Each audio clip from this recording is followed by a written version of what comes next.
My word. A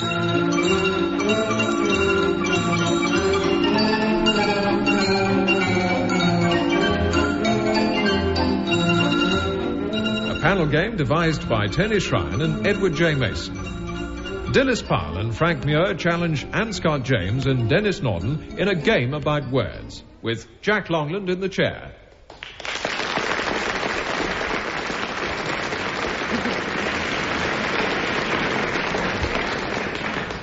We go straight into the first round, which is about words, and this week it's about an assortment of adjectives. And for 2 marks, what is the meaning of these? Denis Norden, rife, R-I-F-E. If a thing is rife, it means widespread. It means all over the place. That's right.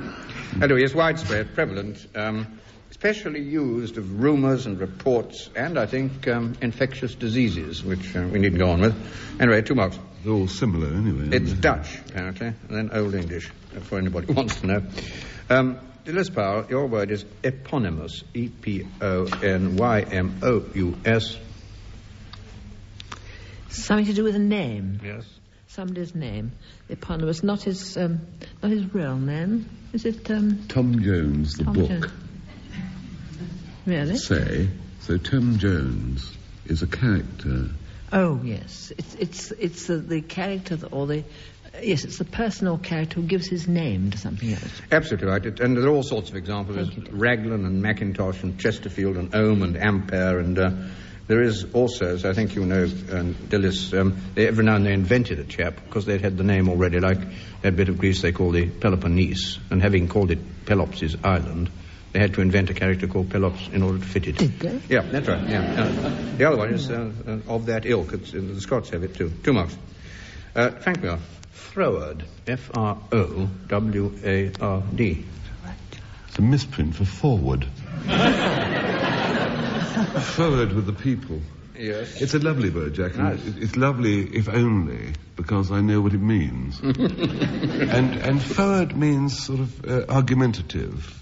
It means to be contrary. That's it. To argue, to be I argumentative. I wanted the contrary bit. That's right, Frank. You see, it means it literally means turned away, as opposed to what used to be called toward, which we now call toward, which means you're turned towards. It means unreasonable. It means bloody-minded. I mean, this is roughly it. 2 marks it is. Perverse. Perverse. Yes, that's even better. Perverse. 2 marks. Oh, well, give me a bonus then. No. No bonuses yet, no. Oh. Anne Scott James, Pusillanimous, which I won't spell. Well, of course, this is entirely and exclusively applied to politicians. And when you find a politician who appears to be exceptionally strong-minded and obstinate and determined to keep to the way which he has set for the nation, he is, in fact, extremely pusillanimous. In other words, of wavering mind. Mean-spirited. It means, literally, in Latin, somebody of very little mind and certainly less courage, which I think is what Anne was getting at. 2 marks. Well, before we go on to the next round, here are the quotations that you, Denis, and you, Frank, have been given for the last round. And, Denis, yours is, I'd gladly go from rags to riches, and Frank, from the sublime to the ridiculous. Our next round is a round of odd man out, and I want you, for 2 marks, to identify from the following groups of words the word which doesn't conform to the others, whether in meaning or nature or general relevance. Beginning with Denis Norden. Denis, a stilt, a phalarope, a boobie, a Dunlin, and a Mediterranean Pratincole. Well, the only one of those that rang a tiny chime was a Phalarope. Yes? Because a man called Alan Paton, who wrote Cry the Beloved Country, wrote a book called Too Late, the Phalarope, which was a bird, an African bird. So we know there's a bird in there somewhere. Sure, yes. I believe a boobie is a type of bird as well. Absolutely right, yes, yeah. The others are absolute... What was the Mediterranean one? Mediterranean Pratincole. That's a stupid Italian fuel merchant. It looks... I think Stilt is the odd man out. Stilt, would you say? It's the shortest. No, it isn't. I'm sure we've heard of a Boobie bird, haven't we? Boobie, yes. A Boobie bird, yeah. Well known. Well, there's something that 4 of them do that the other normally doesn't do. And no vulgarities, please. Where do you remember where the Phalarope was found in the book that you quoted? Page 1. Was it on a lake? That's what I wanted. Ah. So 4 of them are found on lakes and one of them doesn't. And your guess is as good as mine. Which of those doesn't hang around lakes? Which sounds stupidest? Boobie? Oh. I must admit to a certain amount of help there. Thank you. Stilt, Phalarope, Dunlin, and the Mediterranean Pratincole are all wading birds, and they've got to have water either just by them or not too frightfully far away. Boobie is a kind of member of the gannet family. It looks a bit like a goose. And it's called Boobie because it's utterly absurdly easy to catch. I mean, Denis could catch it and recognize it any time. 1.5 months. There's proof of idiocy. Denis Powell, your turn. And the one out, as it were. Antique, perfect, unique, everlasting, and fatal. Fatal. I think that everlasting means continuous, unique. There are 4 of them, and you ought not to add anything to because they're complete in themselves. Oh, unique is complete. Perfect is complete. Everlasting is complete. No, everlasting doesn't mean anything unless it's followed by flowers. The concept is still there. It shouldn't. No, it shouldn't. You shouldn't add anything to it. Yep. Antique is the one which That's you can right. add. I am comparatively antique. Yes. Whereas if you add an adverb to perfect, unique, everlasting, and fatal, you're committing a grammatical solecism. Yeah. You can't say anything. You can't say anything is fairly unique. It's either unique or it's not unique. No. Fascinating. Interesting, isn't it? Frank Muir. Good question, I think. And I'm totally uncertain about my pronunciation here, so you must forgive me, but this is yours, Frank. Wow, wow, or vow, vow, yo, yo, boo, boo, one, one, and ua, ua. O-U-A. One, one is W-A-N. Boo, boo is like it sounds. And wow, wow, you can either pronounce with a W or a V, because... There are noises you make when, due to circumstances, you have to re-wear a wet bathing costume. I see the point. Points. One. Wow, wow, yo-yo, one, one, boo-boo, pong-pong, zing-zing. Ua, ua. Ua, ua, ua, ua. One is not... Well, yo-yo's a man out, isn't it? Because yo-yo's a wooden thing that goes up and down on a string, and the others presumably aren't. They can't... hang on. Oh, no. They're not translations into foreign tongues of yo-yo, because all foreign tongues would call it yo-yo, wouldn't they? No, you've got the yo-yo, right? Yo-yo is the odd man out. No, I want to know what the others are. Why is yo-yo the odd man out? Well, because the others stay put on the end of a string.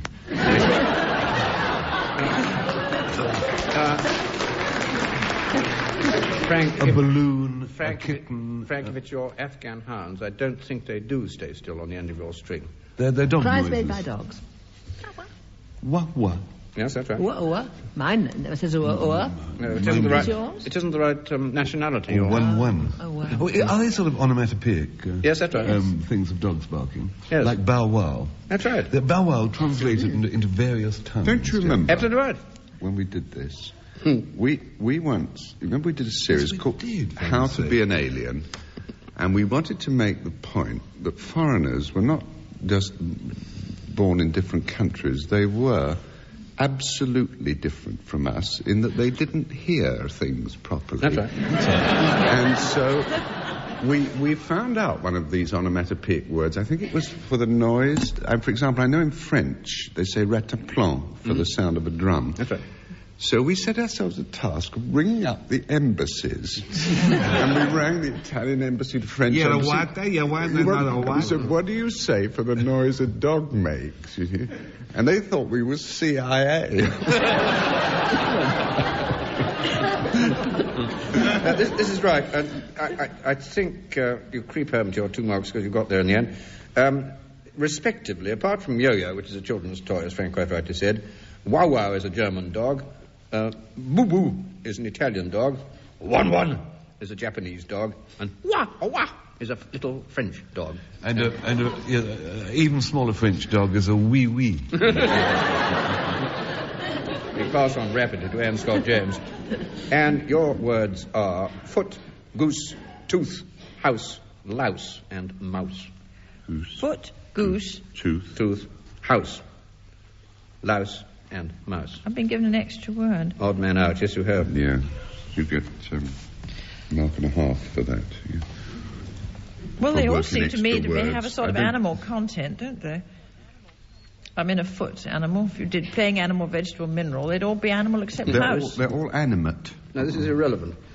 But I've given you an answer, which is quite hard to gainsay. If you were playing animal, vegetable, That's right. and mineral, house would be the odd person thing out. Oh, wait, it's plural. Oh, Yes, that's it. They all have peculiar foot, feet, goose, geese, houses, tooth, teeth, louse, lice, mouse, mice. Again, you see, however you look at it, house is the odd word out. All right. All right, heist to you, and we give you your 2 marks.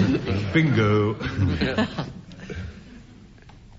Well, now we have a round of recitation. And for 2 marks, I want members of the team, each in appropriate voices, to recite the phrase, stanza, or verse of fairly well-known poetry, which begins like this. I'm only going to give the first lines.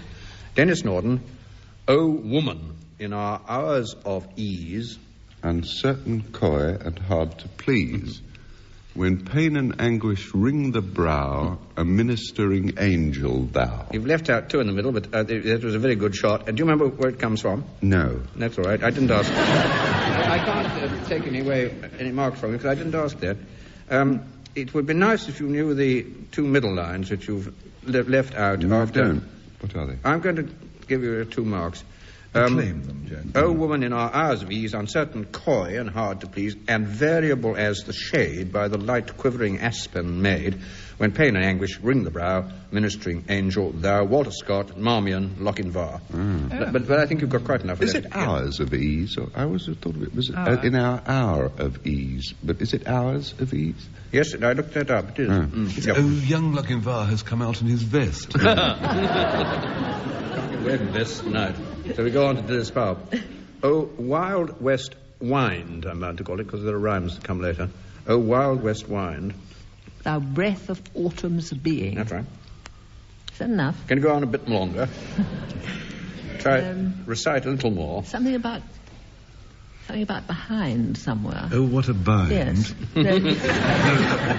Something about leaving spring behind. Yes. That comes later, yes. Is it? If you're winter wind and your vest springs up behind. Something about leaves. That's what I want. It's the leaves I want. Before an enchanter fleeing. Yes, that's going well. The colours of the leaves? Well. Autumnal always. Autumnal. It's brown and yellow and... Beige-ish. And red. Yes, that comes Red. in. Yes, it does. Red. Yes. I think I'm going to give you your marks. They were... I should think so, I should hope. No, Yes. not entirely deserved. Author, I'll give it to you, certainly, if you give me the author, which I think you can do. Shelley. Yeah, Shelley it is. Shelley, Ode to the West Wind. Thou breath of autumn's being, thou from whose unseen presence the leaves dead are driven like ghosts from an enchanter fleeing, yellow and black and pale and hectic red, you got your red, pestilence-stricken multitudes, and then it finishes off, if winter comes, can spring be far behind. I think that's right, too. Frank, your turn. But at my back, I always hear... Because my ears turn to the rear.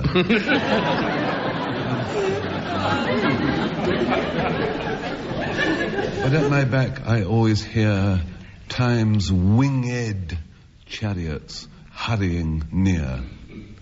One chariot. It's Captain Marvel, isn't it? Yes, that's right.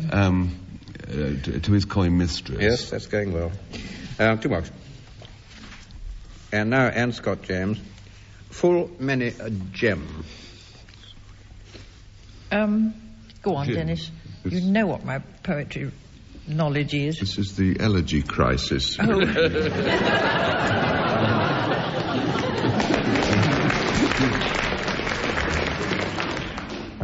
For many a gem of purest ray serene. For many a flower, do we get to know, was born to blush unseen and waste its sweetness on the desert air. You've left out the second line, otherwise perfectly good. You've got Gray's elegy, you've got 3 out of the 4 lines, that gets 2 marks. Full many a gem of purest ray serene, the dark unfathomed caves of ocean bare. Full many a flower is born to blush unseen and waste its sweetness on the desert air. And then you get the bit about the village Hamdens and mute inglorious Miltons and so on. 2 marks. Well, now we come to the last round, and to Denis and Frank's quotations, and the marks will be awarded on the length of the applause from the audience here in the theatre. And Denis, your quotation was, "I'd gladly go from rags to riches," and I'm told that's an American popular song, the first big hit made by Tony Bennett. Your turn, Denis. If any literary critic had ever stood beside me on any of the many occasions when second-hand car dealers have sold me one of their bargains, I guarantee he would never again complain about the decline in English imaginative fiction. I don't exactly blame the car dealers for this, because for 2 reasons. One of them is that I believe that car dealers, like dogs, can instinctively sense when you're afraid of them.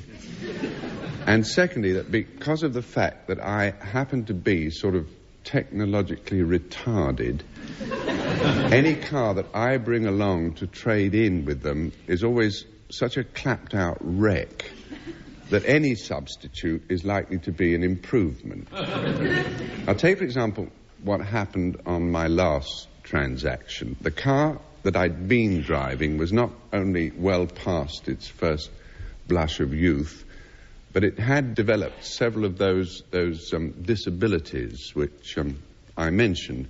So I'm not claiming that the motor was in any way what the dealer would have called in mint condition, but nevertheless it hardly justified what he subsequently perpetrated on me. Now, when I went in and I said to him very politely, "Good morning, I'm thinking about turning this in for something else. What could you give me in part exchange?"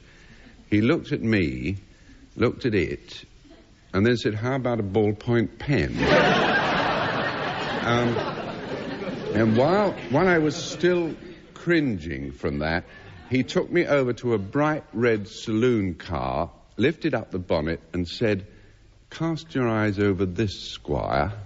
Who's a lucky boy, then?" I said, "How many miles has it done?" They never answer a question directly. He said, "1 owner." That's all that's had. Just one careful owner. I said, would I be likely to know him? He said, "I doubt it. Fellow named Hertz." Well, no, I hesitate to use the expression a rip-off on a radio program which I'm assured is heard by literally dozens of people, but my subsequent association with that car was simply an action replay of what always seems to happen between me and the internal combustion engine. After having now driven it for nearly 18 months, the last time I took it for an MOT test, I was told that the only parts of it that could be passed as roadworthy were the sun visor and one of the ashtrays. Now, not only does it now suffer from a condition that is technically known as oversteer. Now, in layman's terms, that means that if you're driving along and you happen to blink hard, the whole car goes left. Not only that, but the car is so underpowered that you have to change down to second to get over an empty milk carton. Which means, of course, that A, I'm going to have to now take that in for a trade-in. And that means that B, the next car dealer I go to, will start the whole sorry cycle all over again. I don't want to seem paranoid about this, but I am beginning to get the distinct impression that as far as the cars in my life are concerned, well, as Tony Bennett almost sang, I sadly go from wrecks to rip-offs.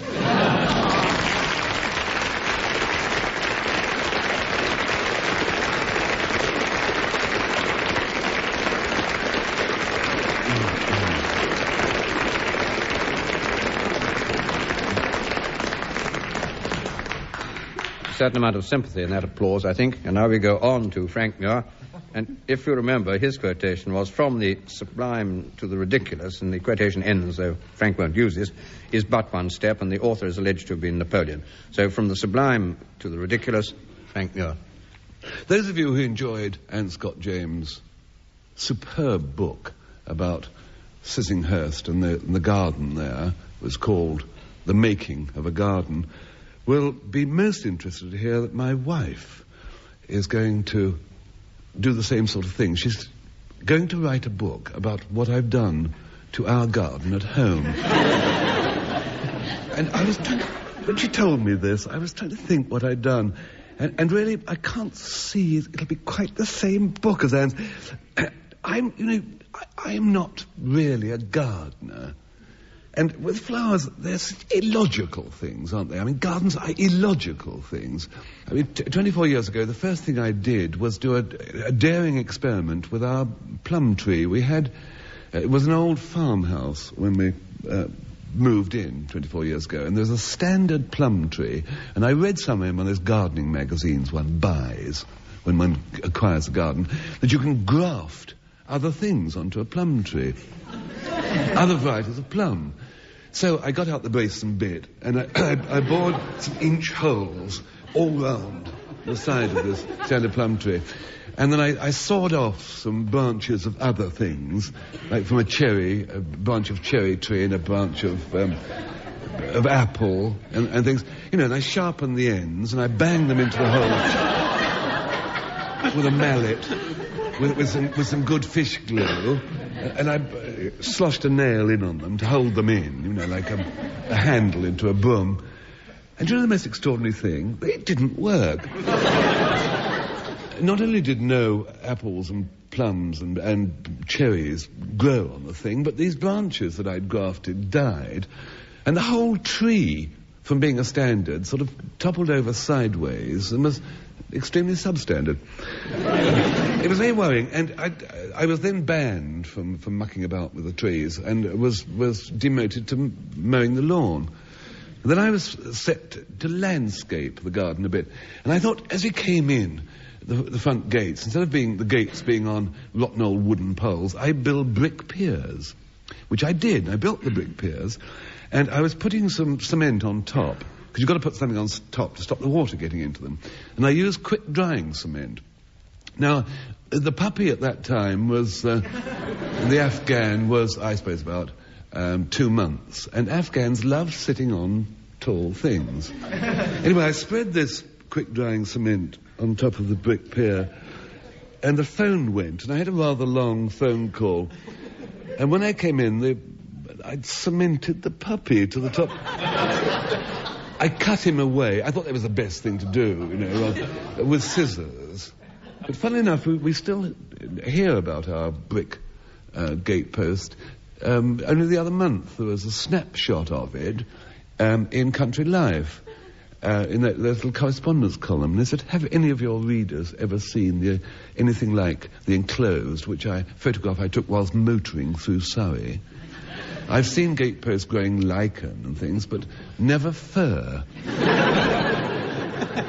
But the worst thing happened in the garden, I suppose, because I've kept well away from it, because I seem to be so destructive. But last week, my wife has a couple of little flower beds just by the French windows, and there was nothing in them, and suddenly I saw they were all growing buttercups. Also, and I know a buttercup, and I said, I'm not a fool. And there were all sorts of buttercups, and I thought, they're weeds. I must get rid of those for her. So I went in and dug up all these things, very decently, and shoved them all in the compost heap. Feeling very pleased with myself until I heard my wife on the phone saying to the vicar, "Do come round and see my ranunculars." I said, "What?" "Oh, you know the things. They're rather like sort of buttercups. And I'm very proud of them. I've grown them from seed, and I've nurtured them in the greenhouse, and I've just planted them out." Well, of course, I rushed to the compost heap and replanted them, but it wasn't the same. Half of them were upside down, and bits of eggshell and bacon rind, and the whole thing was very disastrous. So when my wife said, I'm going to write this book about you and what you've done to our garden over the last 24 years, I thought, how strange. I said, what are you going to call it? And he said, I'm going to call it The Unmaking of a Garden, or, to use a Napoleonic phrase, From the Sub-Plum to the Ranunculars.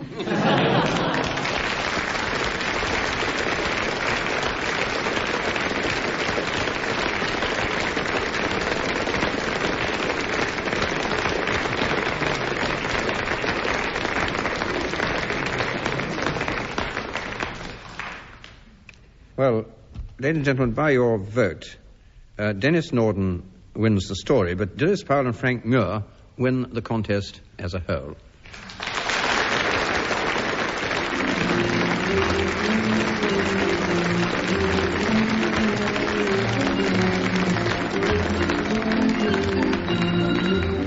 Taking part in My Word were Anne Scott James, Dilys Powell, Denis Norden and Frank Muir. The chairman was Jack Longland. The questions were compiled by Peter Moore, and the programme was produced by Tony Shrine. You've been listening to My Word from the BBC. My Word. A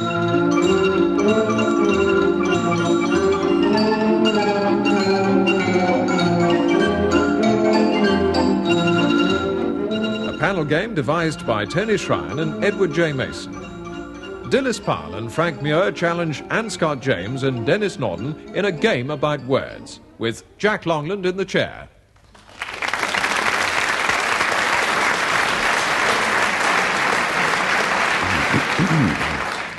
And we go straight into the first round, which is this week about words that are descriptive of various intellectual faculties or activities. 2 marks for the meaning of the words I'm going to give now. Frank Muir, Lucubration, Lucubration, lucubration. It means it's the process of writing short stories about Welshmen. It's very tiring because it's always look you. But it also means writing them late into the night, burning the midnight oil. Because it means writing or thinking or pronouncing far into the night. Absolutely right. Any bit of study or meditation or writing protracted late into the night, and as the 18th century phrase was, you usually produced a composition which smelled of the lamp. To work by lamplight is the Latin original, 2 marks. Anne Scott James, Apperception, Apperception, Apperception. Oh, that's very difficult. I suppose you split it after. Oh, no, we got the Welsh again, don't we? Somebody Apperception. It must be some kind of... it's a mental process or mental receptivity. Yes, of something. Apples. A bit nearer got home. any views? A bit nearer home. Home. I mean, it's app we're looking for, is it? Yeah. That's right, yes. So ad or app perception, yes. Is it like the state of perceiving? Is it? That's right. Readiness. Yes, that's half of it. Sensitivity to...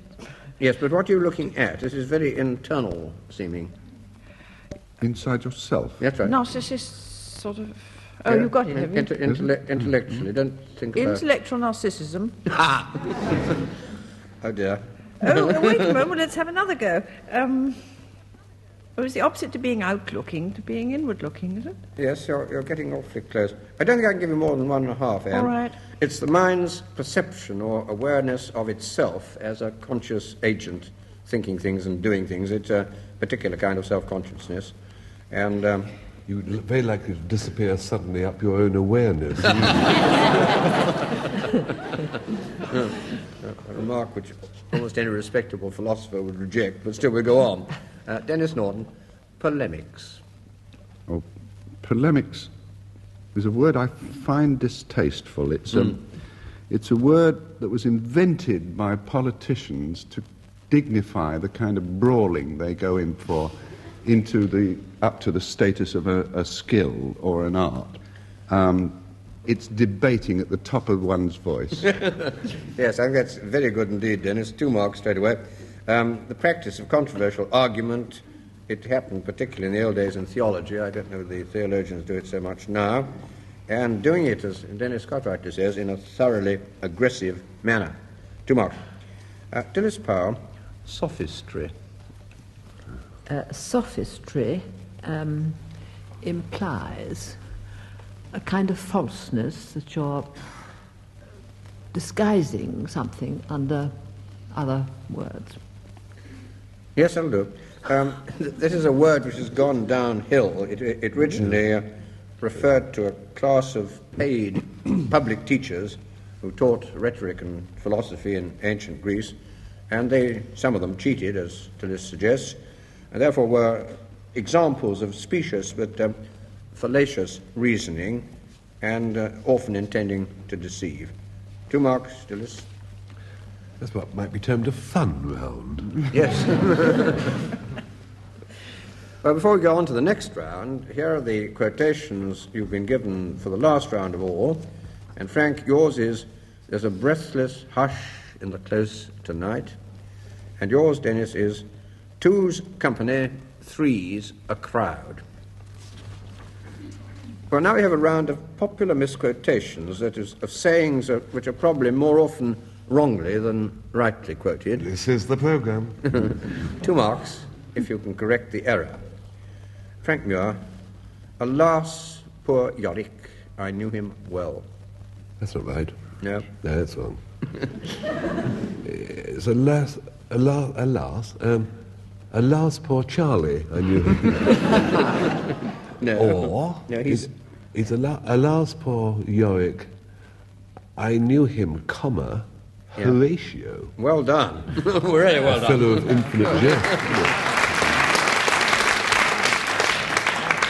Hamlet at the graveside is not soliloquizing here. He's talking to Horatio, and Frank is absolutely dead right. What he says is, "Alas, poor Yorick, holding the skull in his hand, I knew him, Horatio." 2 marks. Have we got Out Damn Spot? No, not this time. Oh, what a pity. It's all a pity. I know that one too. And Pastures New? Yes. Got Pastures New? No more. We haven't got any Milton at all, and no more Shakespeare. A little knowledge is a dangerous thing. No, we haven't got Pope either. I was waiting for that. Well, fire away, Jack. What you have got. I'll do my best. And this is for Anne Scott James. "Money is the root of all evil." Oh, well, I think I do know this one. I think it's the love of money, isn't it? Yes. It's the root of all evil. Yeah. And it's biblical. Yep, it's St. Paul, in the Epistle of Paul to Timothy, chapter 6, verse 10.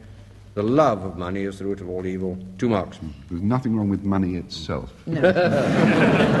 Out damn tin spot. Was it John Mason Brown who said, "The greatest handicap we shoulder our children with is endeavouring to teach them that money isn't everything"? I very like that very much indeed. It's now Denis Norden's turn. "He that agrees against his will is of his own opinion still." One of the troubles with that is that I've never heard it before in any form, right or wrong. Do you know it?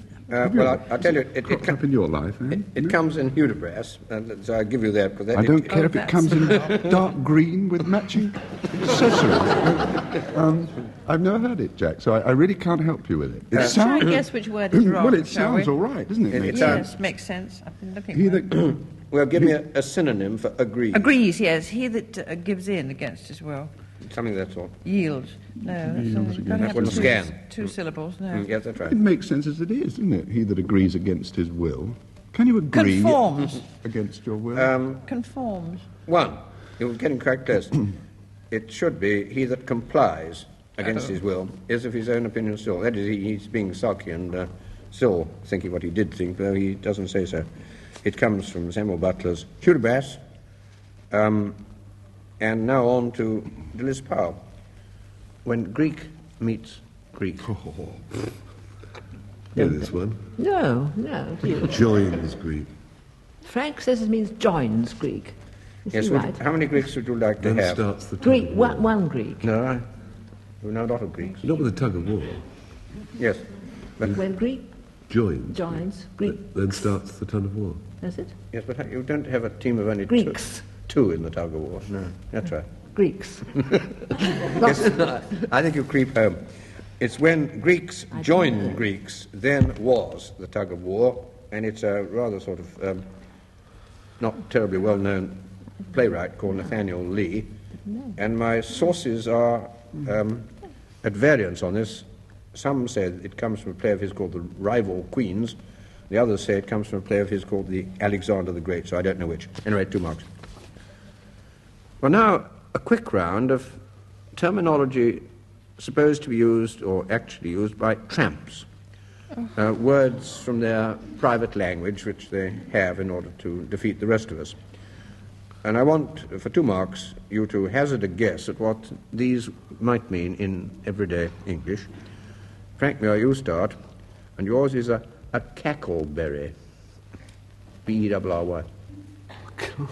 Cackleberry. A nice word, isn't it? Yeah.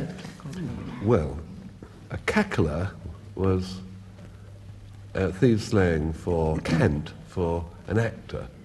So a cackleberry is a raspberry blown at an actor. Give it wings. Not very useful wings, Frank. Cackleberry. Winged raspberry. Some sort of like a flea. No. Flea. Not a flea. It hasn't got a flea, it's got wings. No. A bird. Ladybird. No. Ladybird is not unlike a raspberry. Quite a very, very, very small Not useful raspberry. wings. Perhaps this means an angel. No. An angel. It doesn't. Angels don't cackle. It tends not to take off from the ground, though it might be in your backyard. And Frank's got 10 of them, I The think. bird with Oh, feathers of hens. blue. Oh, cackleberry, hen food. Yes, all right. Hen food. Give it its ordinary name. Chicken. An egg.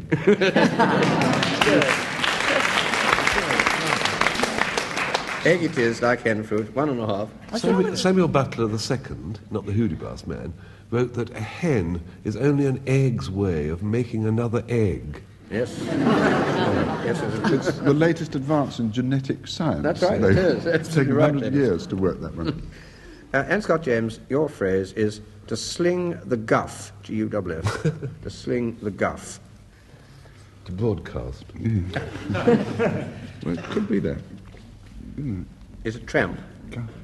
I think it means there's a vile housewife in this house who, if you knock on the door, will throw you out. Therefore, move on to the next cottage. But what you're doing... She's going to throw the slops at you. No, this is the What the tramp's going to do. The active partner is the tramp in Is this. the tramp. And the housewife is only the receptionist. Oh, he's going to tell her an awful sad tale. Absolutely right. To sling the guff is to tell a hard luck story to somebody you hope you can get money or food from. 2 marks. Denis Norden, to spend the night with Mrs. Greenfields. I presume if you slung the guff successfully enough. It could be a rather poetic way of saying to sleep in the open air in the country. Absolutely right. Is it? It's quite right, yes. I like the story of the lady who said to the tramp who asked for something to eat, "Do you like cold rice pudding?" And he said, "Oh, yes, very much, ma'am." She said, "Will you come back in about 3 hours? It's hot at the moment."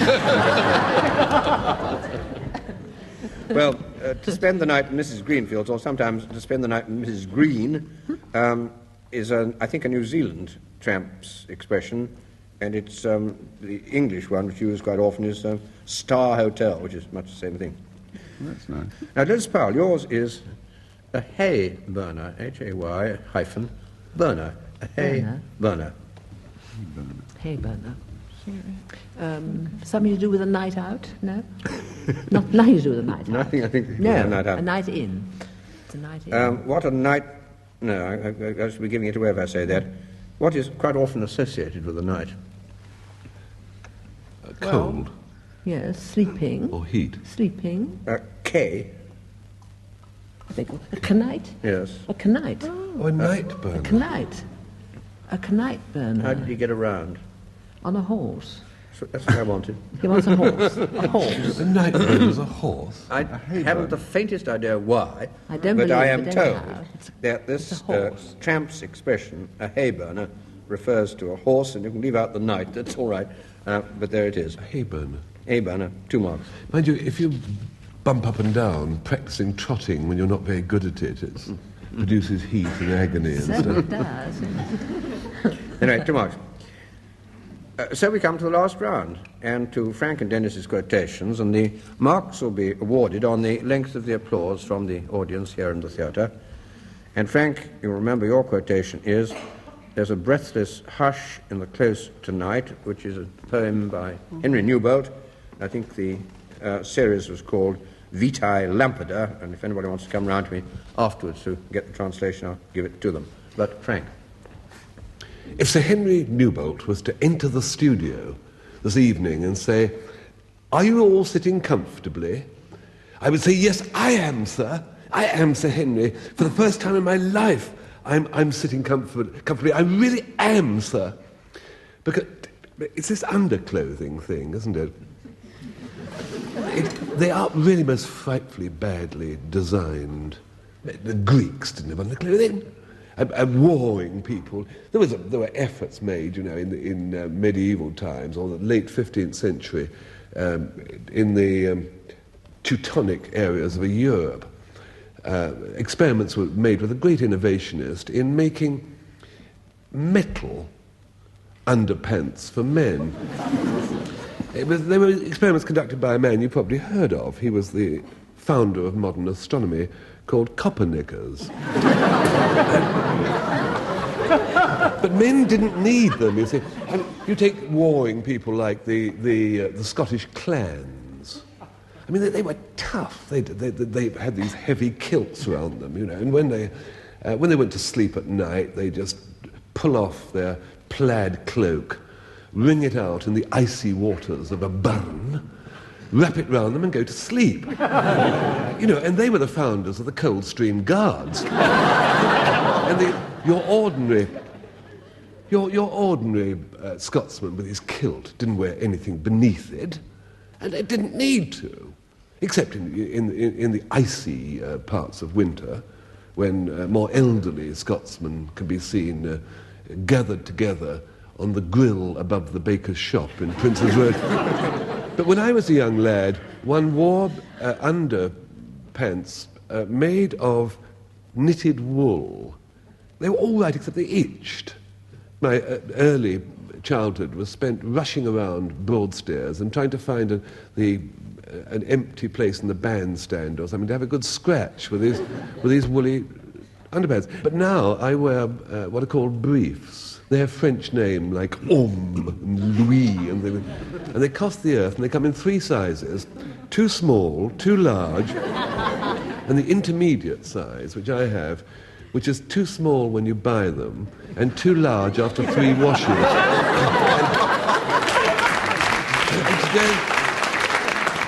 And today I got absolutely fed up, and I thought I'd invent a proper, not a pair of anything, but just one of it. So what I did, I thought about the problem, and I went to our local material shop in Egham this morning, and I bought a square yard of fine toweling. Now, I admit this is cotton as well, but this toweling is marvellous stuff because it's got thousands of little cotton ears all over it, which make it feel soft. And I studied the geometry of the problem, and what I did was I folded the square into a triangle. And then I wrapped it round my waist, as it were, the hypotenuse going round my waist. And then I bent down and dragged the third corner underneath the arches, as it were. And I tied the three ends together with a large safety pin. And that was sort of semi-successful, but I found as I moved around that the whole thing was beautifully soft and wasn't harsh at all, but it swiveled a bit and it failed to perform its function. And so then I had an inspiration, and I went and got a smallish conker from the garden and pierced it and straightened out a safety pin and pushed that through it. And I put the conker inside the waistband of the thing and tied it to the safety pin. Now, you know, the tummy button is a much underestimated part of the human being. Nobody knows what it's for. When I was young, in fact, humiliatingly recently, I thought that if you unscrewed your tummy button, your bottom fell off.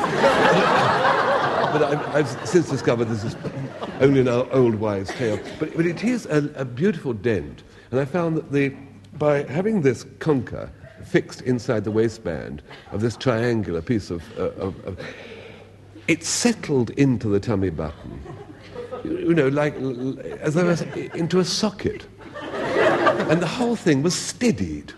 And it's been beautiful all day. And it is beautiful tonight. And it's not a pair of knickers, it's a knicker or pant. It's only one of them, or brief. And that is why if Sir Henry Newbolt came in now and said, "Are you sitting comfortably?" I would say, "Yes, sir. Yes, Sir Henry, I am. Although it isn't apparent, Sir Henry, because I'm fully dressed. There's a brief less harsh in the clothes tonight."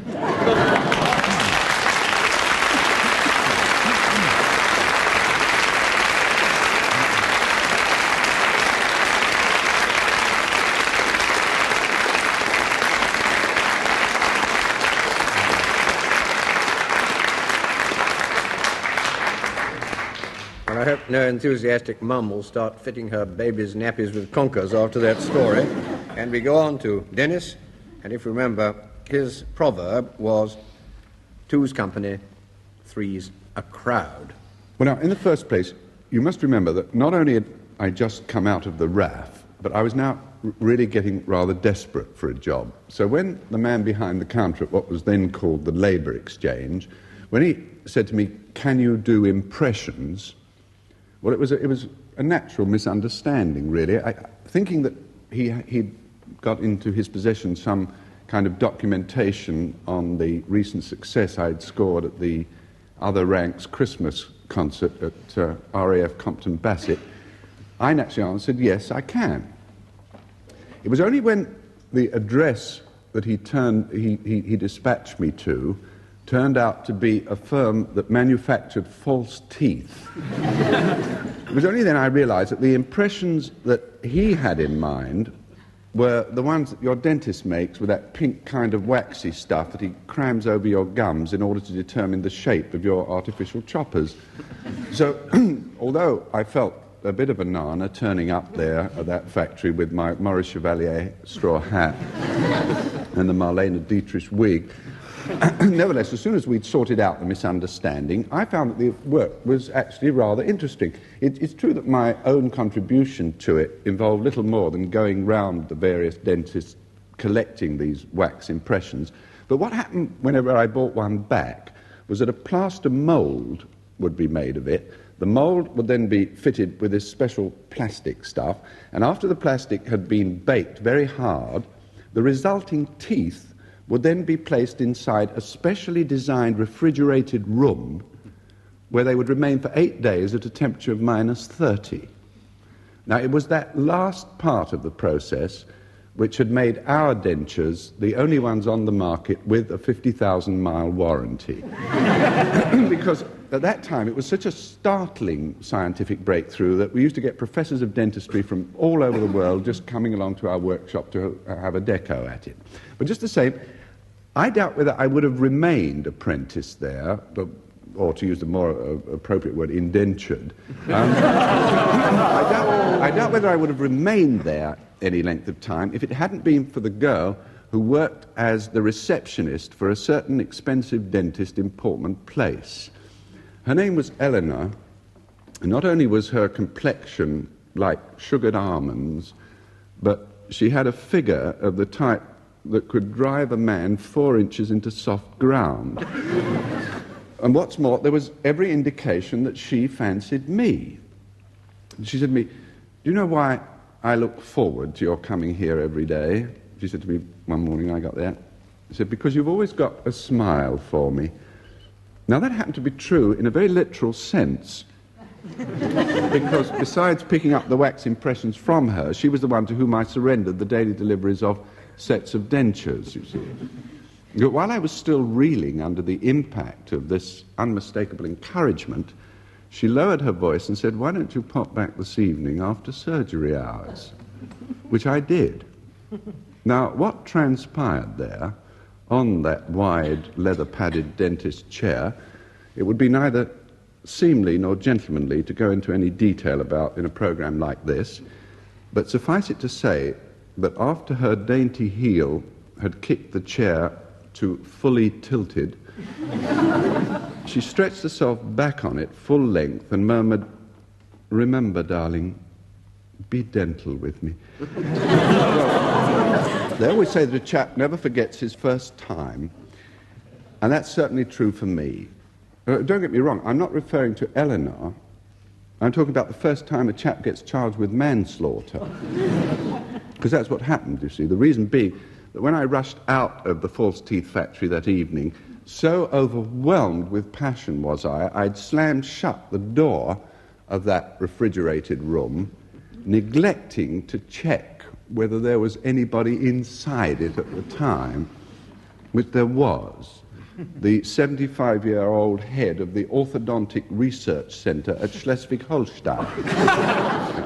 And that actually was possibly my only bit of good fortune in the whole horrible mess, because at that period, the immediate post-war period, there was still a certain amount of residual resentment at our former enemy, so that the general feeling was that one elderly German professor one way or the other didn't really make that much. Never mind, you see. In fact, I thought the newspapers took a rather flippant tone altogether about the tragedy that resulted as a result of my error. As I remember, one of the evenings headlined it as "Molar Manufacturer Glacés a Jerry." But it was one of the popular dailies who I think phrased it most succinctly. "Tooth Company frees a kraut."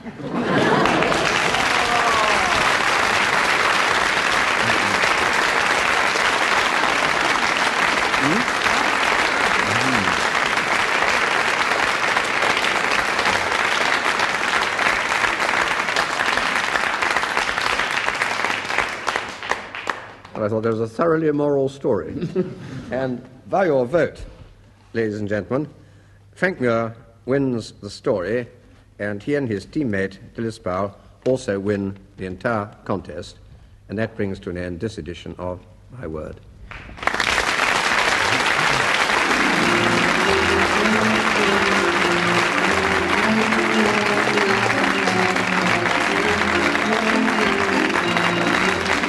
Taking part in My Word were Anne Scott James, Dilys Powell, Denis Norden and Frank Muir. The chairman was Jack Longland. The questions were compiled by Peter Moore, and the programme was produced by Tony Schrein.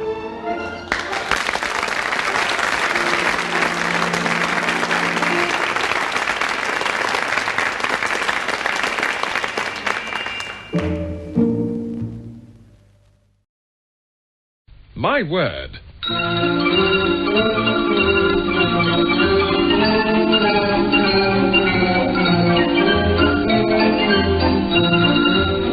A panel game devised by Tony Schrein and Edward J. Mason. Dilys Powell and Frank Muir challenge Anne Scott James and Denis Norden in a game about words, with Jack Longland in the chair.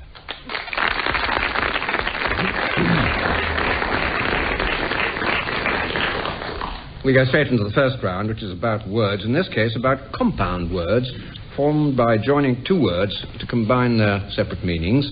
So for 2 marks, what could you deduce to be the meaning of these compounds? Beginning with Denis Norden. Yours, Denis, is proletentiousness. Proletentiousness. Well, would that be proletariat and pretentious? Yes, absolutely right. And what would you think it might mean? Dennis? Well, it would mean, yes. It would mean somebody who pretends to be proletariat. I think it would be like either those members of the government who cut down in Who's Who the references to the fact that they were born as lords. Try the other way around. Yeah, try the other end of it.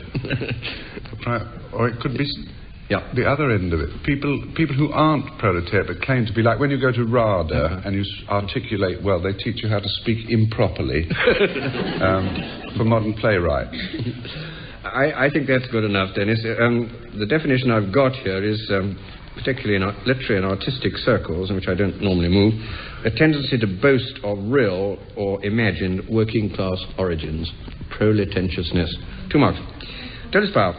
A wigglomeration. W-I-G-L-O-M-E-R-A-T-I-O-N. I would have put another G in to help, but it's wig or agglomeration. Well, it's a great number of wigs. And what does that mean?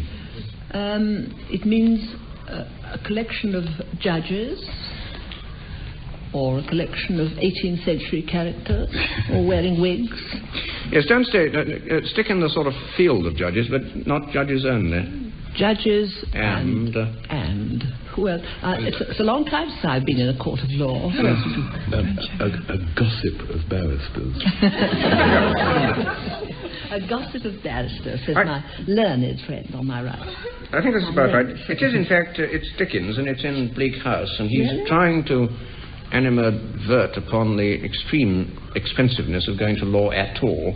And he invented this word, wigglomeration, the wordy, unsatisfactory, and thoroughly expensive processes of litigation. Well, you'd never guess it, would you? No, I agree. Wigglomeration. Well, you've got one now, Frank. And insinuendo. Insinuendo. Sounds rather like a text for a dissenting clergyman in the early part of the last century.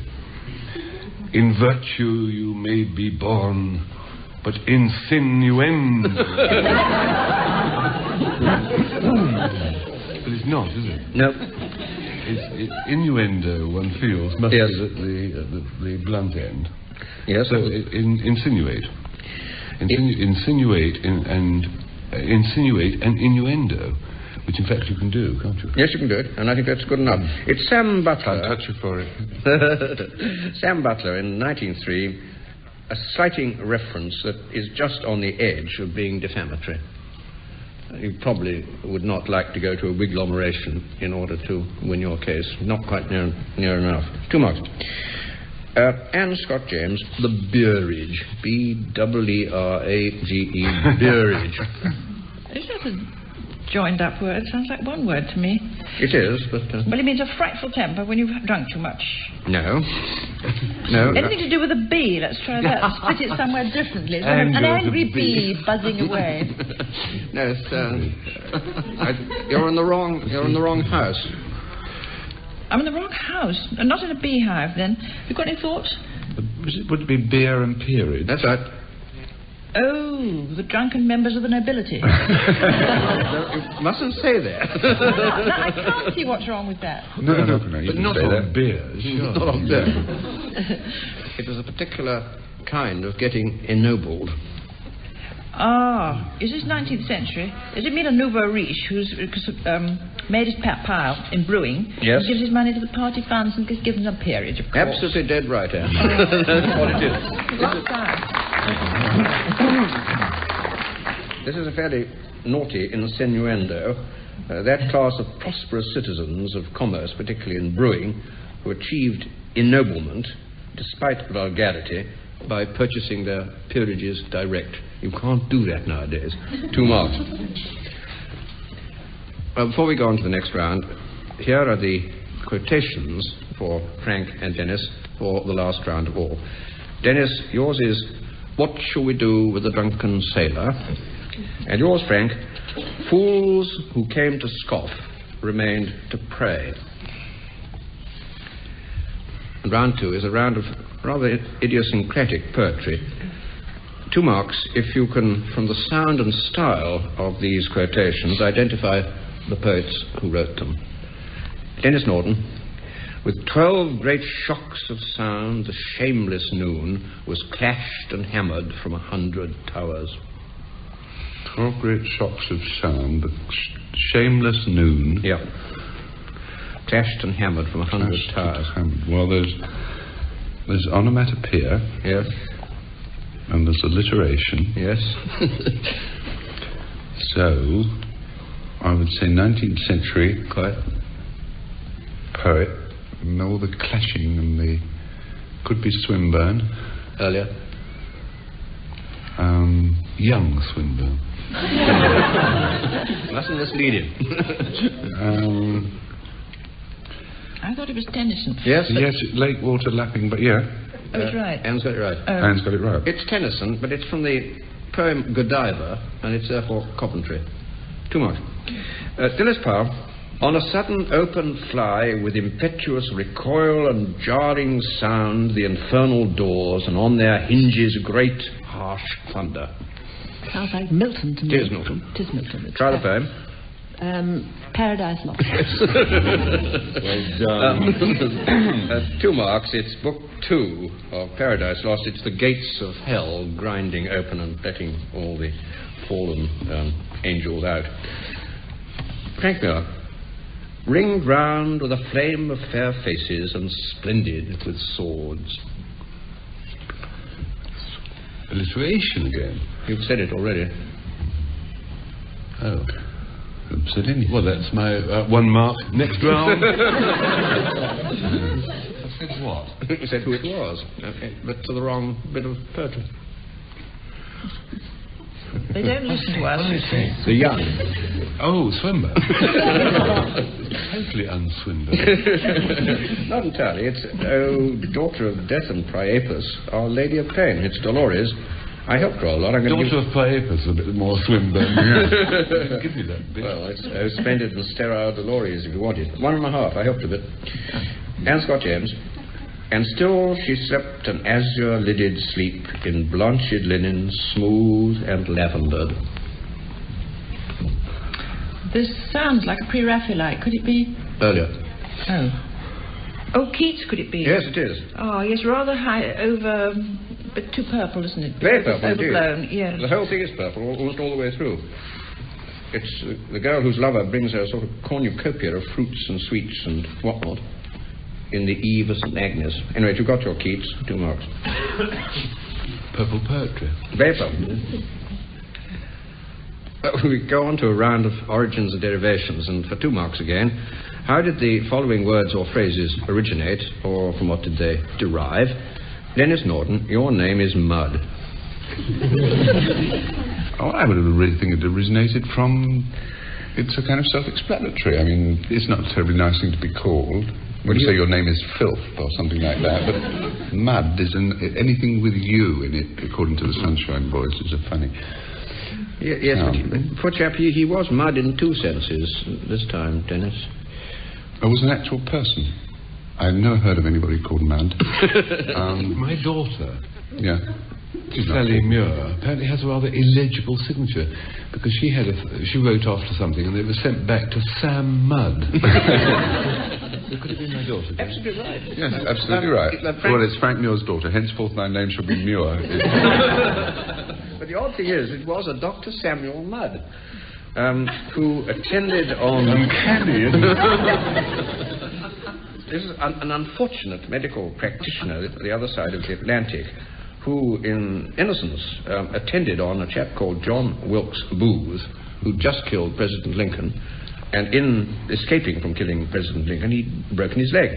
And this poor Dr. Mudd splintered the leg, and afterwards notified the police and the authorities, but everybody was so very angry that the poor old doctor was tried and sentenced to life imprisonment for having splintered the murderer's leg. Very unkind. 1.5 to Dennis. Dilys Powell, teetotal. Altogether drinking tea. Yes, but it doesn't come from that. I mean... darling, tell me quietly. It is quite possible that you have on your paper that at the beginning of the temperance movement there was a chap who stuttered. Yes. Well, it's not true. Expound. I've been into this. There wasn't a name for total abstention as distinct from moderation.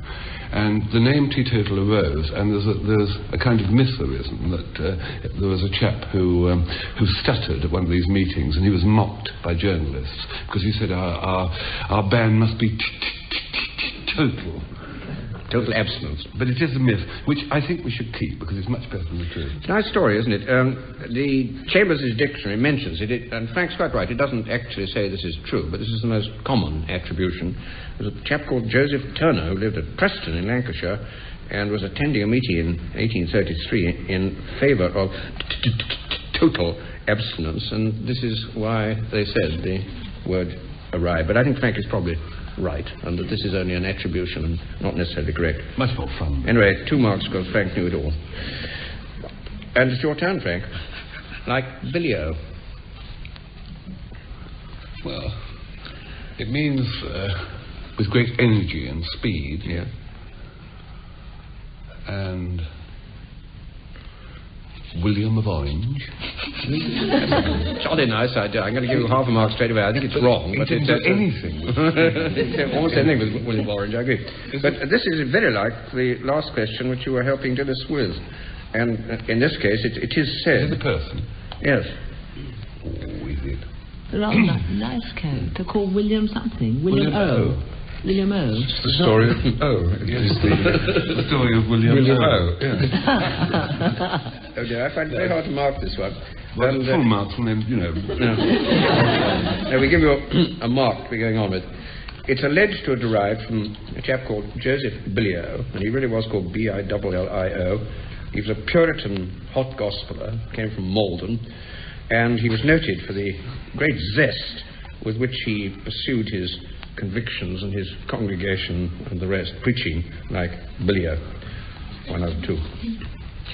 And Scott James, to bandy words with someone. Origin. Well, there was a very quarrelsome man called Dr. Bandy from Newark-on-Trent. Early 17th century.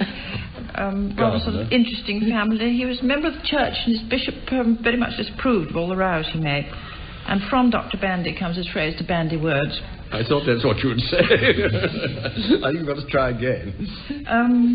Yes, it means to sort of talk at random, to scatter your words as legs which go in rather opposite directions. There's something in Mark Twain. He talks about somebody who's bandy as having legs that look like one bite out of a donut. That I'm informed is a totally different word of different origin that is spelt exactly the same. Well, I better have one of your unheavy hints, I think. Think about your school days and team games. We didn't play bandy. Well, you might have done if you'd been across... Well, I know, of course, it's a North Country word for netball, isn't it? I'm going to give you I am trying. 1.5 for inventiveness and effrontery and various other things as well. Bandying originally was playing either the curious game which they play across the Irish Channel, which is a kind of very, very tough hockey, is called bandy, or... You, in Shakespeare, and earlier than Shakespeare, you bandied the ball about at the game of royal or real tennis. There's a rather nice bit in Webster's tragedy, Vittoria Corombona. While he had been bandying at tennis, he might have struck his soul into the hazard. So Shakespeare uses it, but almost certainly he got that from Holinshed. It goes right back to the 2 games and pushing the ball backwards and forwards across the net or whatever it was. 1.5. Well, now we come to the last round, and to Frank and Dennis's quotations, and the marks will be awarded on the length of the applause from the audience here in the theatre. And Dennis, your quotation was, "What shall we do with the drunken sailor?" which is, I think, a traditional sea shanty. I received an extraordinary letter from lady listener who, for the purposes of this programme, I shall refer to as Mrs. Robinson.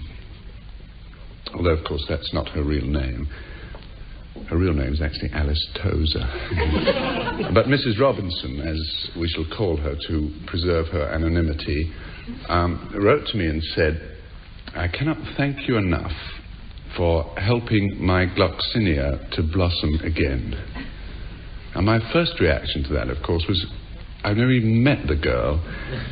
But the letter went on to explain that gloxinia is a brand of house plant that Mrs. Robinson places next to her radio whenever this programme is on.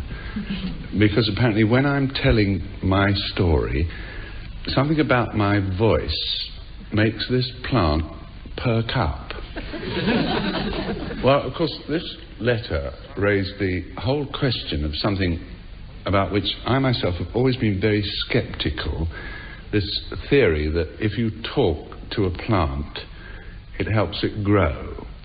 Now, quite frankly, it's always seemed to me that the only way that conversing with a piece of vegetation can actually aid its growth is if you happen to be one of those people who spit a lot when you talk.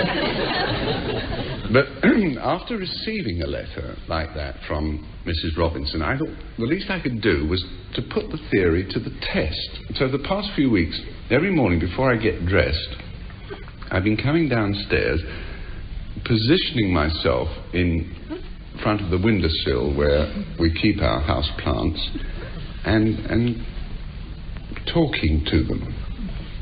I tell you this, it's not easy. I remember the first morning I went up to the African violets and I sort of cleared my throat and I said, could I have your attention? And then I dried up. Because, you see, the immediate question that then presents itself is, what do you talk to them about? Because, I mean, damn it, they're plants. You know what I mean, the only experience that those African violets and I have in common is that we've both been on the television. What's more, in that book, How to Win Friends and Influence People, it emphasised the fact that when opening a conversation with strangers, always try to question them about their activities rather than talking about your own. You know, what activities has a cyclamen got? Or a hydrangea? I mean, all they do all day is sit about up to their hips in fertiliser. Well, that creates something of a bond, but I thought, no, the only way I'll ever get any further is to read up a little about plants, which I did. It was a great help. The next morning I came down and I sauntered up to the cineraria and I said, hi there. Finished up your carbon dioxide yet? Photosynthesis going all right? And it's that tack that I've continued on ever since, you know, their lifestyle. You know, everyone okay for chlorophyll? Anyway, what you're waiting to hear, obviously, is what has been the results. Well, actually, the evidence is rather contradictory. On the one hand, our azalea has shrunk down to 2 inches shorter than it was before I started talking to it. But on the other hand, the poinsettia, that's actually got more healthy looking and colourful every single day, which would seem, in scientific terms, to indicate a kind of draw. Except for one thing. I noticed this evening that the poinsettia is a plastic one. So, here's to you, Mrs. Robinson, and where the virtues of talking to plants are concerned, I'm left with only one question for you. In the words of the old song, what shall we do with a shrunk azalea?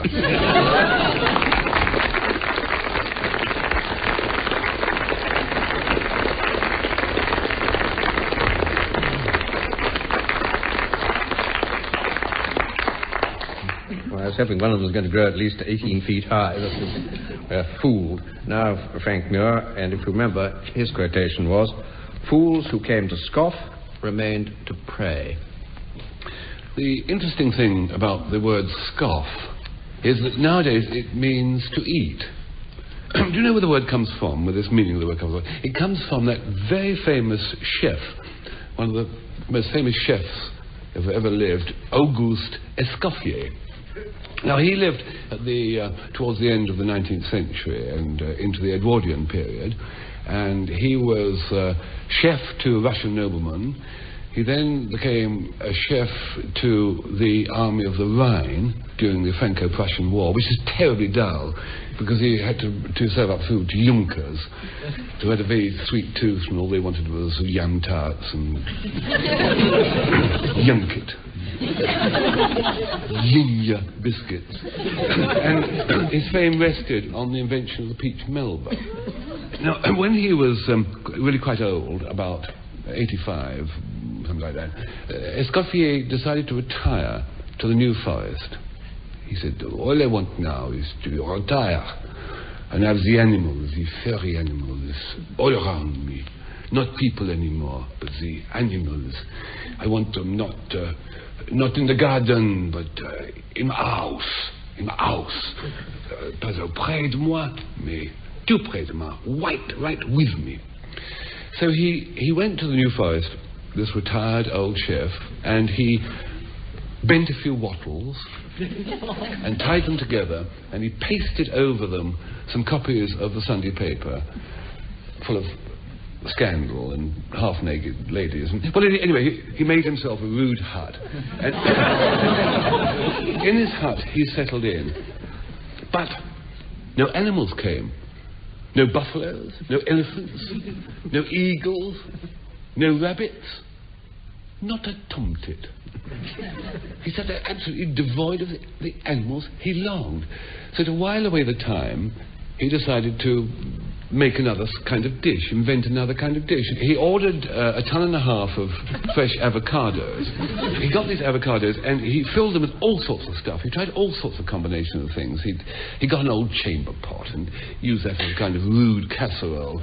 And he filled the avocados with marmalade and garlic and cream cheese and haddock and spinach and prawns, but nothing seemed to work. It didn't seem to work, so he just threw the avocados through the window, and they piled up outside.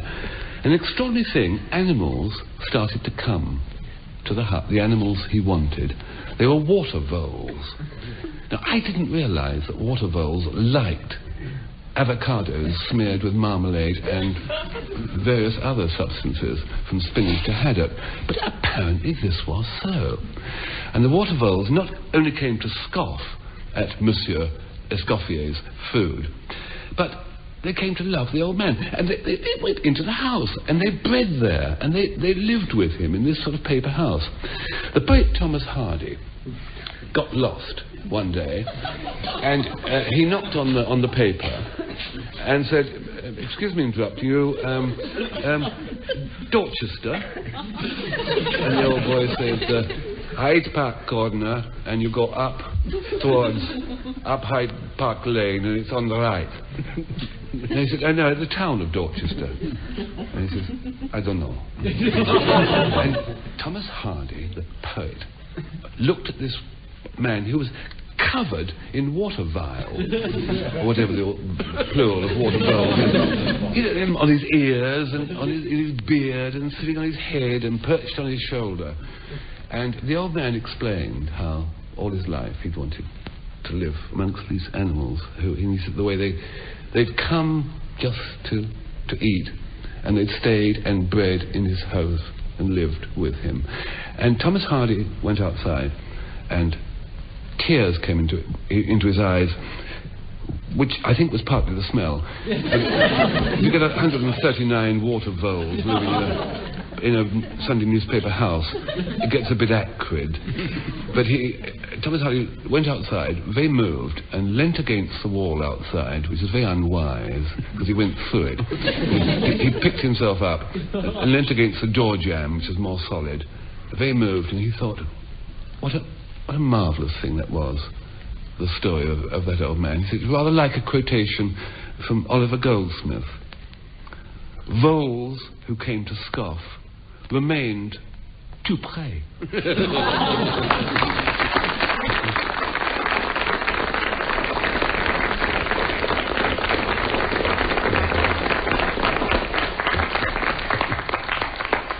By your votes, ladies and gentlemen, Denis Norden wins the story, but Dilys, Powell and Frank Muir win the entire My Word contest, and that brings to an end this particular edition of My Word.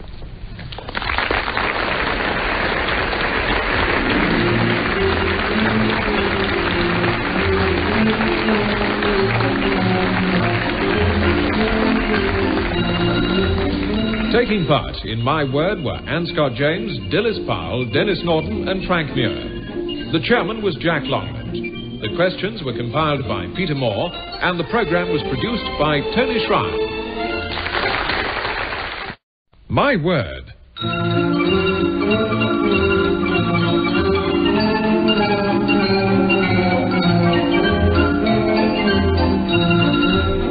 A panel game devised by Tony Shrine and Edward J. Mason.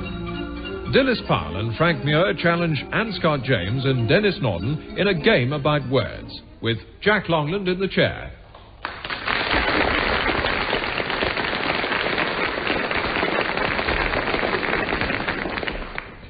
And we go straight into the first round, which is about words, and this week about space-age words from the language of astronauts and people like that.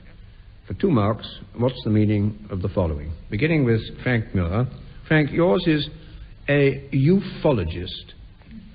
UFO. Meaning? Unidentified foreign officer. Or unidentified flying object. That's right. Oh. Yes, that's right. It'll do. 2 marks. He's the sort of chap who studies reports and alleged sightings of flying saucers. That is usually called UFOs, unidentified flying objects. 2 marks. Anne Scott James, yours, if I pronounce this rightly, which I'm not certain about, is a zilch. I don't not understand the Technological Society. I actually disapprove of it. So I don't wish to know this kind of word. I think it's something out of Z cars, and yet we seem to have milch cow at the end of it. Milch. Well, does that get us anywhere, Jack? It gets you to Sweet Fanny Adams, and I'll give you 1 mark. No, but you must give me I haven't had one of those broad clues yet. I'm going on for hours. It's a jargon, technological jargon. It's a zero, nothing at all. Something that doesn't happen. A non-event. I was just going to say that. I think you do well on 1. Denis Norden, the unks. You mean that astronauts actually go around saying unk? I couldn't possibly guarantee that. I don't guarantee that. Unidentified nephew's knees. Unk. Spaceships don't have hooters, do they? It'd be nice if they did. And a docking manoeuvre and the chap behind trying to wake up the command module and going unk. I think it's what Daleks say, don't you? You say unk, and I say ink. I see what it could be. When they drink that stuff they always drink out of straws the whole time because things float. When it gets to the end, it's like when you've got an orange and it gets in, it goes like that, and it goes unk at the bottom, it all rolls around. I don't know. I honestly don't. It spoils my picture of these superheroes that they would use a word like unk. It's a little like the one that Anne had. That meant zero. This means zero to me. No. This means zilch to me. I got to give you 1/2 mark. It's a series of inexplicable calamities, technical ones, and I'm told that it's a short phrase for an epidemic of the unknown unknowns. Dilys, yours is a cosmonet. It's a female lady who possibly walks out into space, but anyhow. Well, she could keep... A female spacewalker. she could keep inside her vehicle. Anyhow, she is a female astronaut. That's exactly what I wanted, and you get your 2 marks. This is on analogy with cosmonaut, which is the Russian phrase for the men who do this, and it means sailor in or around the universe. And the cosmonaut is American astronaut slang for a Russian space woman. I think you've got there, and I think we get your 2. Well, before we go on to the next round, here are the quotations that you've been given for the last round of all. And Frank, your quotation is, "If you have tears, prepare to shed them now." And yours, Denis, is, "A soft answer turneth away wrath." What follows is a round of personal references of comments made either in verse and writing or verbally about people who are famous or, at any rate, notorious. For 2 marks, of or about whom have the following been said or written, and if you can add who actually said it, so much the better. Frank Muir, "His mind and hand went together. What he thought he uttered with that earnestness that we have scarce received from him a blot in his papers." Shakespeare? Yes. But it's a peculiar way of putting it, isn't it? Well, we know the Ben Jonson thing. Yes, quite, and this is the opposite of Ben Jonson, and these were, I think, in the trade, as it were, and perhaps selling. You got it right. So Ben Jonson rather resented the fact that he'd never blotted a line and wished he'd blotted 1,000. That's right, that's what Ben Jonson said. But who's this fellow? They were selling usurper. the book. They were selling the book, which isn't a thing that you know a bit about. It was John Hemming and Henry Cundall in their preface. The printers, the publishers. Right, to the first folio. So it was a blurb. It was an advert. And as you quite rightly said, Ben Jonson was cross about this because although he loved Shakespeare and thought a lot of him, as Frank said, Ben Jonson said he would that Shakespeare had blotted 1,000. Anyway, you get your 2 marks. Rather modern phraseology. Yes, isn't it? Mm. And Scott James, your turn. "I never expected to hear a coxcomb ask 200 guineas for flinging a pot of paint in the public's face." Not of Picasso. No. Earlier, isn't it? Yes. Whistler. That's it. Bit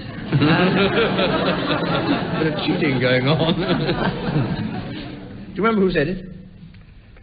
Yes, what was the great Whistler? Whistler and who was it? And Ruskin, I think. That's right. Yes. That's right. This was said by the critic, John Ruskin, about Whistler, who painted a picture, now I think in the National Gallery, I may be wrong about this, his Nocturne in black and gold, and Ruskin thought it stank. So, 2 marks again. Denis Norden. "Across the wires the electric message came. He is no better. He is much the same." Well, this is one of the most sort of celebrated dull thuds in poetry. It's always put in books of bad verse, collections of bad verse, D.B. Wyndham Lewis and things like that. And it's laid at the door of a man called Alfred Austin. But you haven't said who the subject of this was. Well, it was about the king who was ill at that time, who would be Edward VII. Edward VII. Yeah. I think you'll get 2.5 for this, for knowing not only that it's been attributed to Alfred Austin, who was then mistakenly poet laureate. Well, he wasn't mistakenly, actually. It was rather interesting because he was the only bloke who applied for the job. I find that to be true. Yeah. Anyway, it is very unlikely that he did, in fact, write this, and it's just unkindness on the part of somebody else. Dilys Powell. "Not a common man, but a common man might have been cut out of him." It's a good line. It is good, isn't it? Yes. I can think of lots of people it could apply to. Would the English Constitution help you? English Constitution, not the slightest, no. Clarendon. Later. Burke, no. Yeah, later still. Later than Burke. Bagot. Yes, a chap who wrote the classic on the English Constitution. Bagot. Yes. Bagot. Is that how you pronounce it? Badgett. Badgett, I think. Badgett. I'll give you one for that, but can you think who he was talking about, he was not the most polite of foreign secretaries. Yes. Somebody over there knows. Anne's got it. Yes, she knows. Old political Anne. Yes, I know. Wonderful. Yes. Clue, Anne. I whistle. Yes. Does Pilgerstein help you? Pilgerstein? Doesn't help me. No, it sounds like a Gumboat. Albert. It's about Palmerston. Oh. And Pilgerstein was the nickname he had, and he was both Foreign Secretary and later Prime Minister, but not the most polite chap. Yeah. And this is in Walter Bachett's English Constitution, 1 out of 2. And now a round of solecisms, that is, where syntax or grammar goes wrong or it becomes incongruous or absurd. For 2 marks, please identify the flaw in syntax or grammar that lurks, sometimes not very obviously, in the following statements. Frank Muir, this report has finally scotched rumours of his early retirement. Scotch means being put temporarily out of action. Yes. Means being wounded, doesn't it? Being scarred, marked. That's right. Or thumped on the head. Yes, not enough. Yes. You scotch a rumour by just sort of knocking it senseless for a while. For a while. You don't kill it. That's what I wanted. Scotching means to disable or put temporarily out of action, to cripple for the time being without killing, as in Macbeth we have scotched the snake, not killed it. And therefore, to say finally scotched is a contradiction in terms. 2 marks. And Scott James, I shouldn't wonder if the rain didn't turn to snow. I shouldn't wonder. If the rain didn't turn to snow. If the rain were to turn to snow? Yes. Would be more accurate. Do you want it in the subjunctive, is that it? It didn't in the past, isn't it? You can't wonder about something. What I wanted was something about negatives. Well, I thought it was all right to say I shouldn't wonder if the rain were not to change to snow, but I'm wrong, am I? Were to change to snow. If you've got 2 negatives, it turns into a positive. Yeah. You don't want the second negative. So didn't is wrong, and as you say, it would be better. I shouldn't wonder if the rain were to turn to snow. And this, says the great Mr. Fowler, is an illiteracy that is to be deplored. Oh. 2 marks. Denis Norden.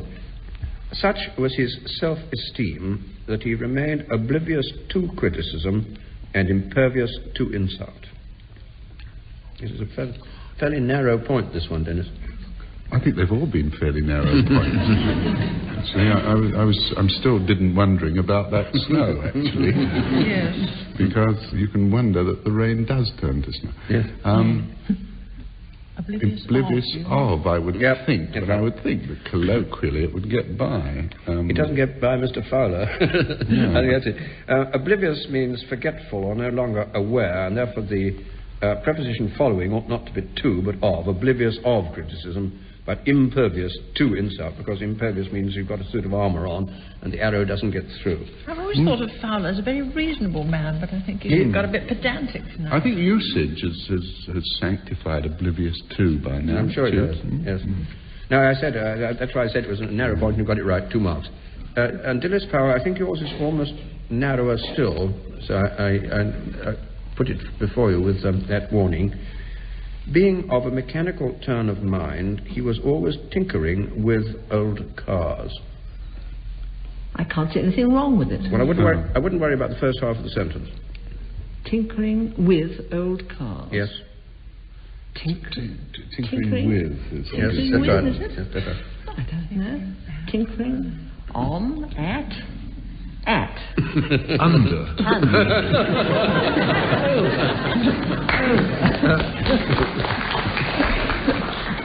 I give 2 marks at once for under, because this is normally what they did. But again, what the great Mr. Fowler says is that tinkering with is a corrupted idiom, probably having been confused with tamper with, which is much the same thing. It certainly is in my car.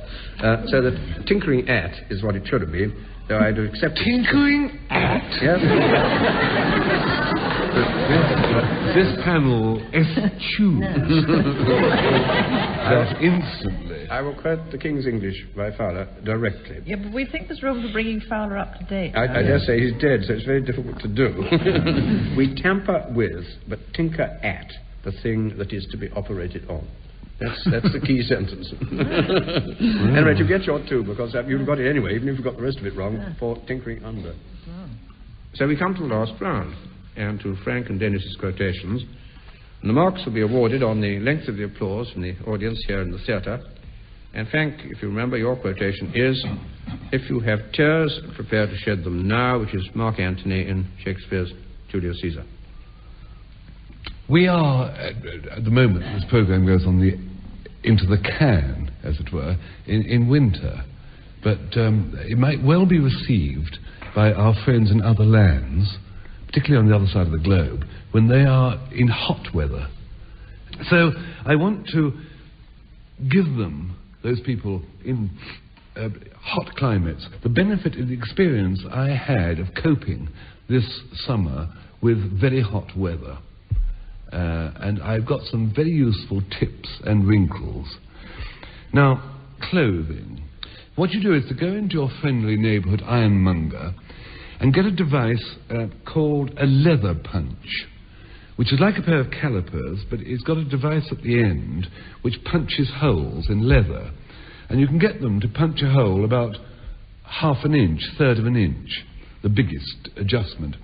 Well, with this device, you punch holes every inch all over your outer garments. Then you do the same to your underwear. Now, you might think that this might lead to a lack of modesty, but such is not the case, because all the time during the hot weather you keep moving. You sort of shimmy slightly, as though moved by a distant Latin American orchestra.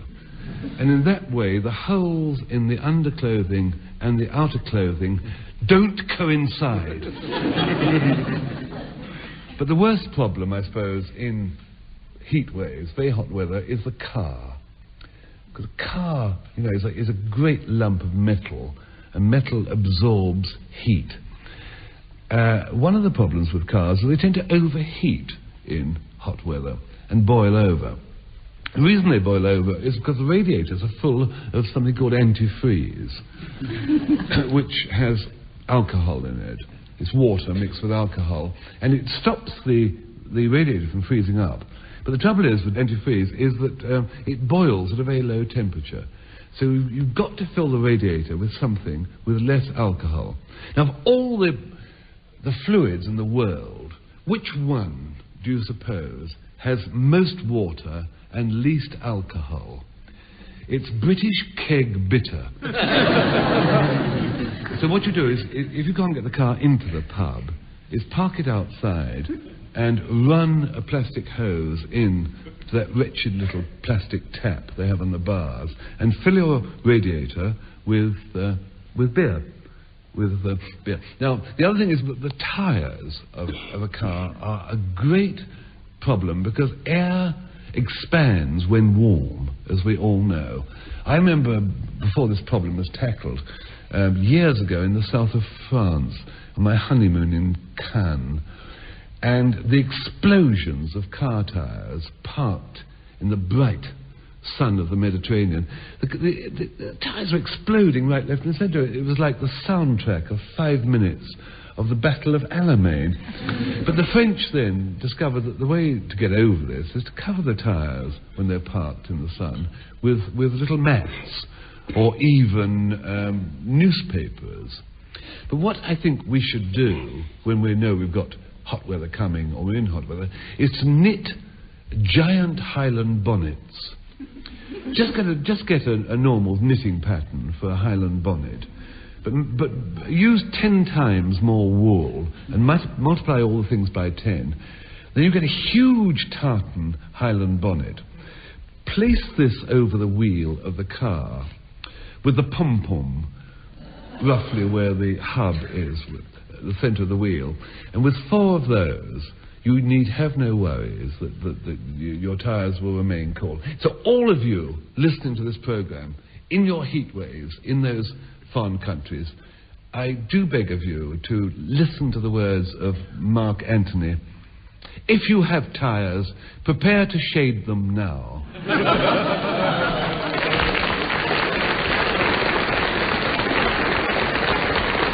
So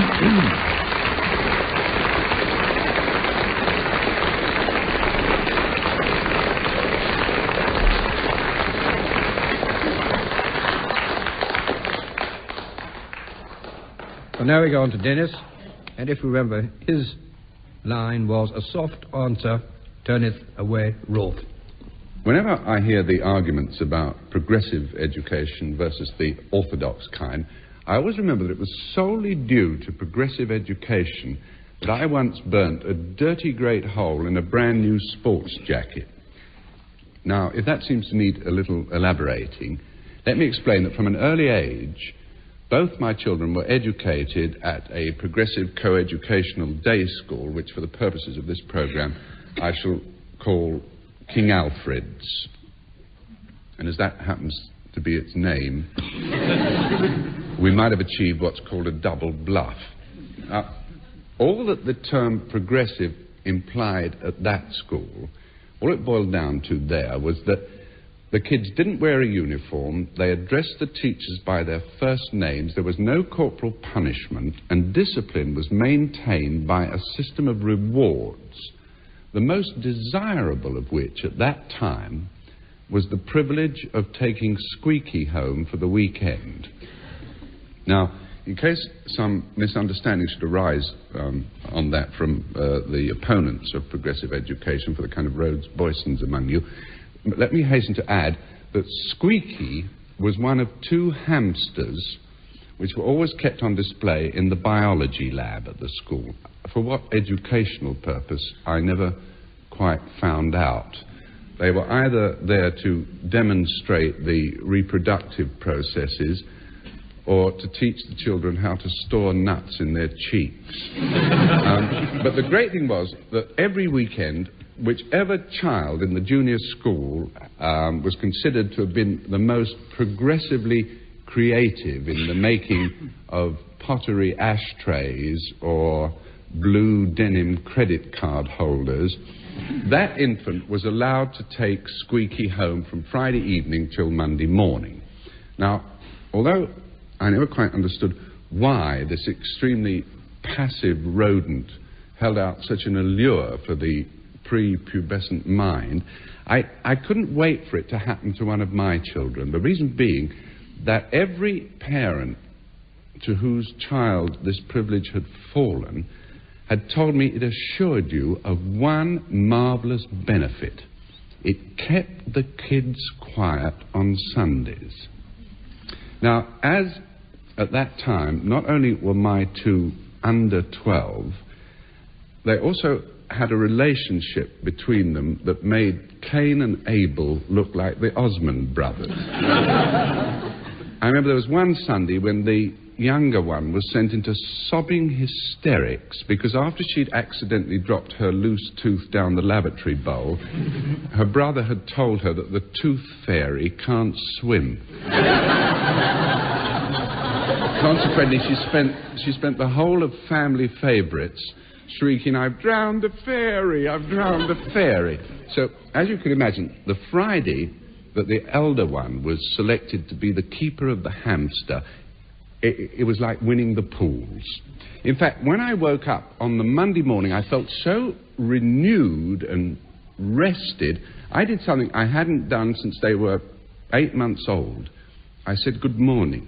Then I went over to Squeaky's cage to ready him for his journey back. Now, at this point, I must advise all hamster lovers to switch off, because what lay there in the cage was a small mound of motionless fur.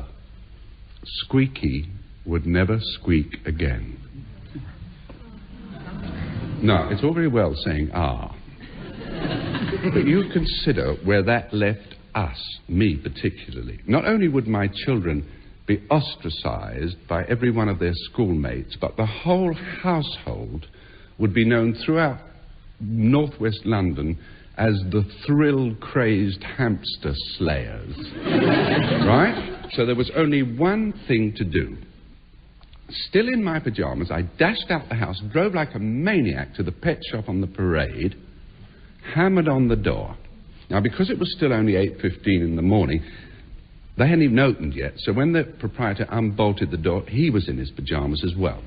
I said, quick, quick, and I thrust the corpse before him. I said, would you have a duplicate of this? Oh, dear, he said. And he looked at it, and he led me to the back of the shop, and he pointed. He said, would that one do? I looked, and there, munching on some muesli, was what could have been Squeaky's twin brother. I said, I'll take it. I said, swap it over, and I'll pay you after I've run the kids to school. I'll come back. We made the swap. I tore off home, hurled myself into the first bit of clothing that met my eyes, which happened to be the brand new sports jacket I'd never even worn yet, whizzed the kids to the school gate, and very heart in mouth, I handed the cage to Miss Roby. She stared inside it for an awfully long moment.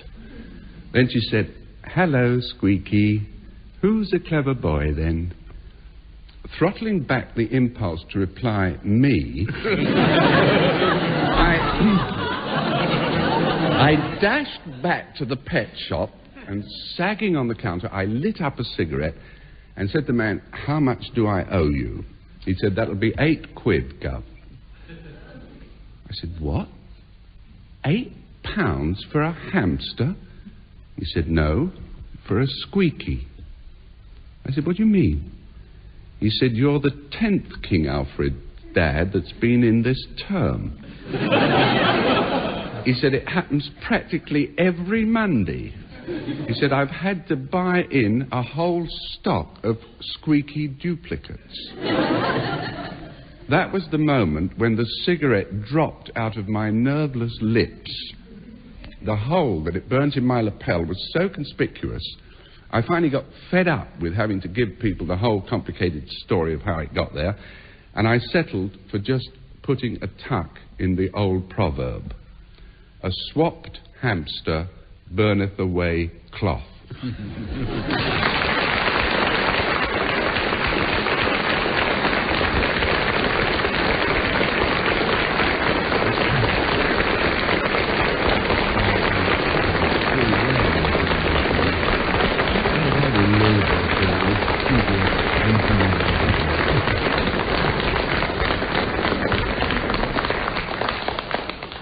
Well, I think that meant the end of progressive education. And by your vote, ladies and gentlemen, Denis Norden it is who wins the story. But, on the other hand, Dilys Powell and Frank Muir win the entire contest.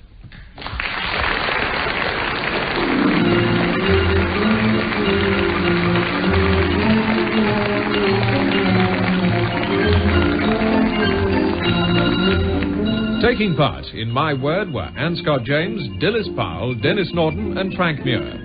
The chairman was Jack Longland. The questions were compiled by Peter Moore, and the programme was produced by Tony Shrine.